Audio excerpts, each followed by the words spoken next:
మీ husband ఉన్నారా? ఉన్నారు sir.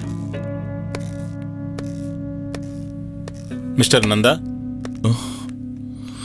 మీకు మాధవ్ అనే వ్యక్తితో పరిచయం ఉందా? పరిచయం ఉంది. తను నా వైఫ్ క్లాస్మేట్. మాధవ్ మా ఫ్యామిలీ ఫ్రెండ్. ఆ మాధవ్ ఒక వారం రోజుల నుంచి మిస్సింగ్ అన్న విషయం మీకు తెలుసా? తెలీదు. కనపడకుండా పోయిన రోజు రాత్రి వరకు మీతోనే ఉన్నారని తెలిసింది.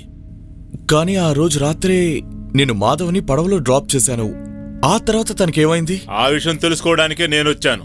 మిస్టర్ నందా, అసలు విషయానికి వద్దాం. మాధవ్ హత్య చేయబడ్డాడని పోలీస్ ఎంక్వైరీలో తేలింది. అతని డెడ్ బాడీ దొరక్కపోయినా దొరికిన ఆధారాలను బట్టి మీరే హంతకులు.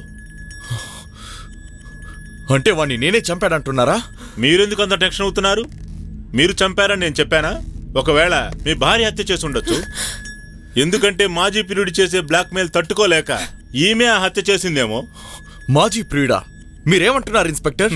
నాకంతా తెలుసునందా. నా దగ్గర మీరు ఏ నిజాన్ని దాచలేరు. ప్రపంచంలో కథలు రాయడానికి ఎన్నెన్నో ప్రదేశాలు ఉండగా మీరు ఈ దీవిని ఎందుకు ఎంచుకున్నారు? మాధవ్కు ఫోన్ చేసి ఇక్కడికెందుకు రప్పించారు? మీరన్నింటికి సమాధానం చెప్పి తీరాలి. నేను మళ్ళీ వస్తాను. మీ గురించి నాకు బాగా తెలుసు. మీరు చిన్న వయసులోనే హత్యలు చేసి జైలుకెళ్లి శిక్ష అనుభవించి వచ్చారని. నా నుంచి తప్పించుకోలేరు.